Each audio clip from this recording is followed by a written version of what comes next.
خواتین کے لیے میں درخواست کرتا ہوں میرے غیر مسلمان بھائیوں اور بہنوں سے، کیا یہ سنہرا موقع ہے؟ آپ اسلام کے متعلق کوئی بھی سوال پوچھ سکتے ہیں. آپ چاہے تو میرے لیکچر پہ تنقید کر سکتے ہیں، مجھے کوئی اعتراض نہیں. آپ کو اگر قرآن مجید میں کوئی غلطی لگتی ہے تو قرآن مجید کے بارے میں سوال پوچھ سکتے ہیں. آپ کو لگتا ہے اسلام کی کوئی تعلیم ہے جو آپ کو لگتا ہے کہ صحیح نہیں ہے، آپ کا یہ موقع ہے. آپ اسلام کے بارے میں کوئی بھی سوال پوچھ سکتے ہیں، عیسائیت کے بارے میں، ہندوازم کے بارے میں، یہودیت کے بارے میں.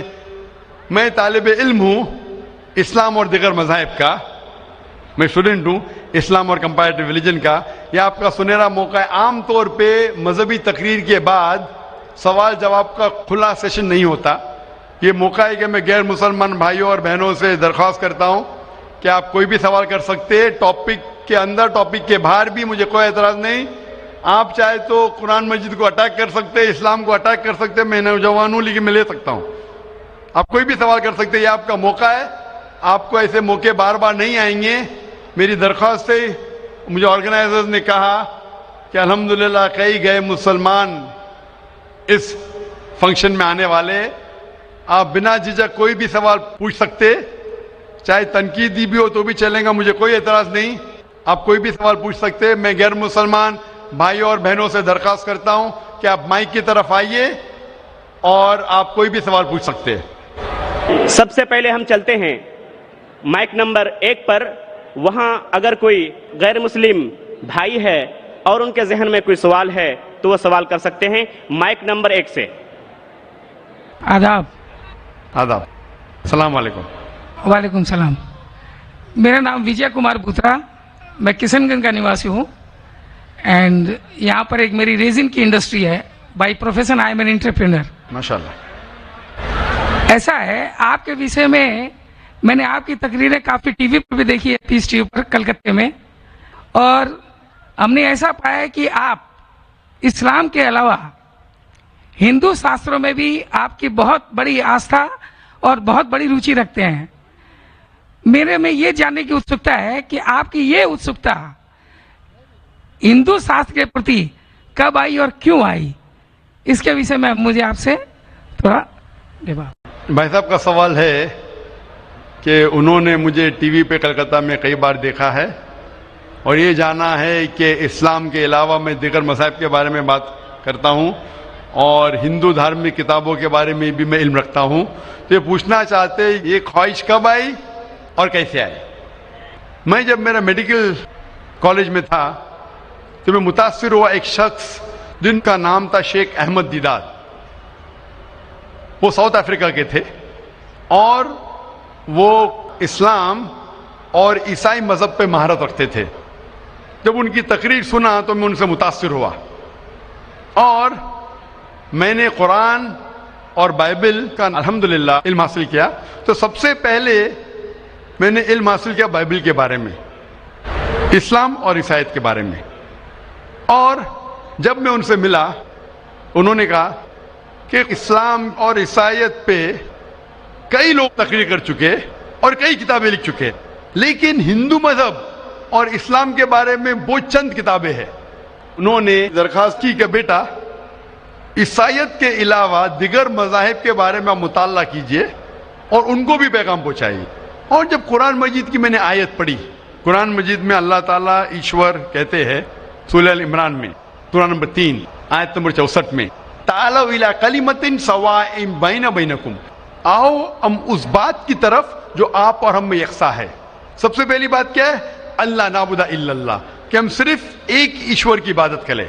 ولا نشرک بہ شیئا، کہ ہم آپس میں کسی کو شریک نہ کریں. ولا یتخذ بعضنا بعضا اربابا من دون اللہ، کہ ہم آپس میں کسی کو رب نہ کہے. فإن تولوا، اگر وہ نہ مانے، فقولوا اشہدوا بأننا مسلمون، آپ شہادت دو کہ آپ مسلم ہیں. تو جب میں نے قرآن مجید کی آیت پڑھی جس میں لکھا ہے کہ جب بھی آپ غیروں سے بات کرتے ہیں تو اس بات کی طرف آؤ جو ان میں اور ہم میں یکساں ہے. اور مذہبی کتاب میں یکسانیت بھی ہے، ڈفرینسز بھی ہے. تو میں کہتا ہوں کہ کم از کم یکسانیت کے اوپر تو ہم عمل کریں. جو ڈفرینسز ہے وہ کل ڈسکس کریں گے. ڈفرینسز تو ہے، میں یہ نہیں کہتا ہوں ڈفرینسز نہیں ہے، لیکن جو یکسانیت ہے جو آپ کی کتاب دھارمک کتاب اور ہماری کتاب میں یکساں ہے تو کم از کم اس کے اوپر تو عمل کرے. تو یہ سوچ لے کے شیخ دیدہ سے متاثر ہو کے اور قرآن مجید کی آیت سورہ نمبر 3 آیت نمبر 64 جب میں میڈیکل کالج میں تھا میں نے شروع کیا یہ میرا مشن.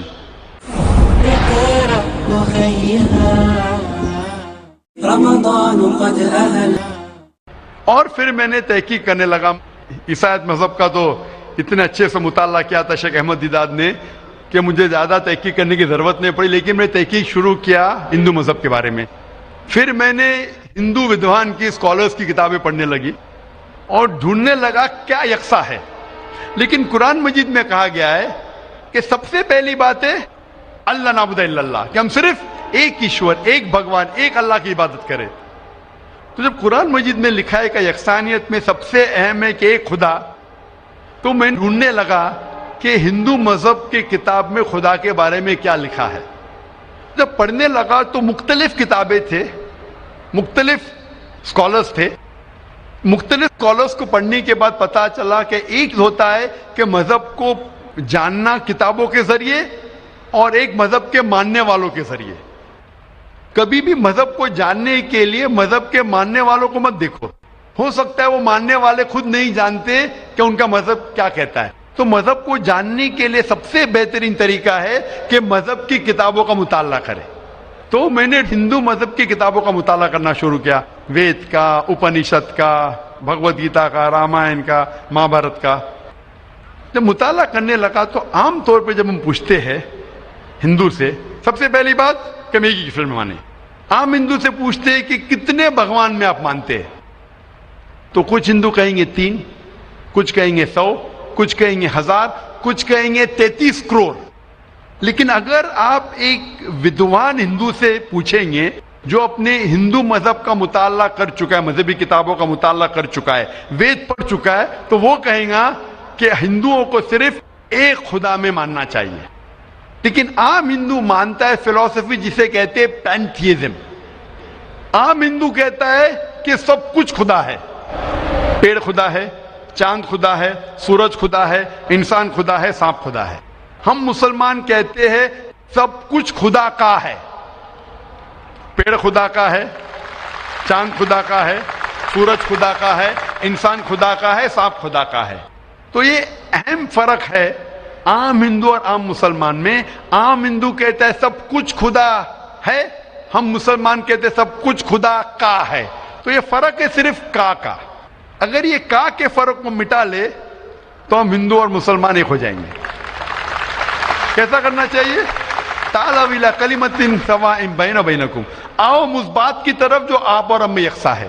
تو جب میں ہندو مذہب کی کتابوں کا مطالعہ کرنے لگا تو ایک اہم کتاب کا نام ہے اپنشد. اپنشد میں لکھا ہے, چھندوں کے Upanishad, chapter number 6, section number 2, shloka number 1 میں ایکم ایودتیم, خدا ایک ہے دوسرا نہیں ہے. جب ہم پڑھیں گے سوتا ستارا اپنشد چیپٹر نمبر 6 شلوکا نمبر 9 میں ناچس سے کسج جنیتا نہ چدیپا, یہ سنسکرت کوٹیشن ہے جس کے معنی ہے اس خدا, اس ایشور کا کوئی رب نہیں, اس ایشور کے کوئی والدین نہیں, اس کے اوپر کوئی نہیں ہے, اس کی والدہ نہیں, اس کے والد نہیں ہے. لکھا ہے سوتا ستارا اپنشد میں چیپٹر نمبر 4 شلوکا نمبر 19 میں نہ تست پرتیما استی, اس ایشور کی کوئی پرتیما نہیں. پرتیما سنسکرت میں ہوتا ہے عکس, photograph, painting, picture, idol, statue, sculpture.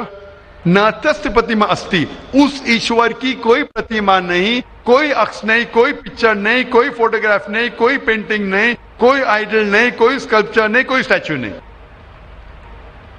اور یہ آپ آگے پڑھیں گے یہ وہی چیز لکھا ہوا ہے یجوروید میں. وید ہندو مذہب کی سب سے اونچی کتاب ہے. یجوروید میں لکھا ہے چیپٹر نمبر 32 شلوکا نمبر 3 میں نہ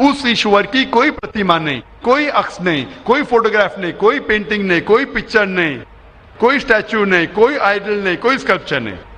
تو جب ہم ہندو مذہب کی کتابوں کا مطالعہ کرتے پتا چلتا ہے ہندو مذہبی کتاب میں بھی لکھا ہے خدا ایک ہے, اس خدا کا کوئی عکس نہیں. اور برہم سوتر جو ہندوازم کا ہے